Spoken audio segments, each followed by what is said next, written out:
என் செல்ல பிள்ளைகளே, தமிழ்நாட்டின் தெற்கே ரொம்ப முக்கியமான ஆறுகளில் ஒன்றான தாமிரபரணி ஆறு ஓடிக்கொண்டிருந்தது. அப்பொழுதெல்லாம் படிகம் போன்று தெளிவான ஆற்று நீர். அந்த ஆறு எவ்வளவு தெளிவாக இருந்தது தெரியுமா?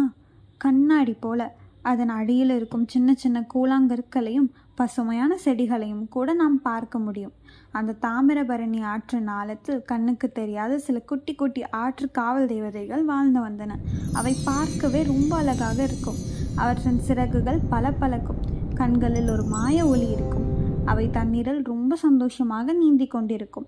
இந்த தேவதைகளின் வேலை என்ன தெரியுமா? ஆற்றின் நீரை எப்போதும் சுத்தமாக வைத்திருக்க வேண்டும். அவை தங்கள் சின்னஞ்சிறிய கைகளால் ஆற்றில் இருக்கும் சின்னஞ்சிறிய தூசுகளையும் குப்பைகளையும் அள்ளி ஆற்று தண்ணீரை பளபளப்பாக பாதுகாக்கும். இப்படியே தினமும் சந்தோஷமாக வேலை செய்யும். ஆனால் ஒரு நாள் திடீரென்று ஆற்றுக்குள் சில கருமையான குப்பை பூதங்கள் வர ஆரம்பித்தன. அவை அழுக்காகவும் துர்நாற்றத்துடனும் பார்க்கவே பயங்கரமாகவும் இருந்தன. பாட்டில்கள், பைகள் எல்லாம் சேர்ந்து பெரிய உருவம் எடுத்தன. அதை பார்த்த ஆற்றுக்காவல் தேவதைகள் ரொம்பவே வருத்தப்பட்டன. ஐயோ, ஆற்று தண்ணீர் அழுக்காகி விட்டதே, மீன்கள் எல்லாம் கஷ்டப்படுமே என்று அவற்றின் முகங்கள் வாடி போயின. அவற்றின் கண்களில் இருந்த ஒளி கூட கொஞ்சமாக குறைந்தது. உடனே எல்லா தேவதைகளும் ஒன்று கூடின. இந்த ஆற்றை நாம் காப்பாற்ற வேண்டும் என்று ஒருவரை ஒருவர் பார்த்து கொண்டன.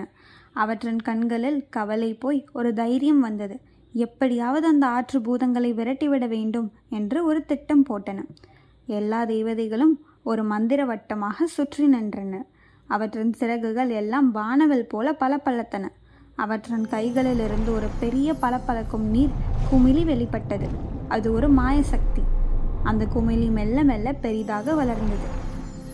அந்த பெரிய நீர் குமிழி அந்த அசுர குப்பை பூதங்களை மெதுவாக ஆனால் உறுதியாக ஆற்றை விட்டு வெளியே தள்ளியது.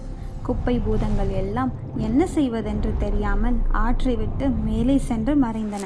தேவதைகள் எல்லாம் குப்பை பூதங்களை பார்த்து கொண்டே தங்கள் சக்தியால் அவற்றை விரட்டின. மெதுவாக தாமிரபரணி ஆறு மீண்டும் பளிச்சென்று சுத்தமானது. சூரிய ஒளி மீண்டும் ஆற்றுக்குள் அழகாக பாய்ந்தது. மீன்கள் சந்தோஷத்தில் துள்ளி விளையாடின. தாமிரபரணி தேவதைகளின் முகத்தில் புன்னகை திரும்பியது. நாம் வெற்றி பெற்றுவிட்டோம் என்று சந்தோஷமாக பார்த்து கொண்டன. அவை உங்களை பார்த்து சொல்கின்றன, இந்த ஆற்றை நாமும் சுத்தமாக வைத்திருக்க வேண்டும். எப்பொழுதும் நாங்கள் வரமாட்டோம். கழிவு மற்றும் குப்பைகளை ஆற்றில் போடக்கூடாது.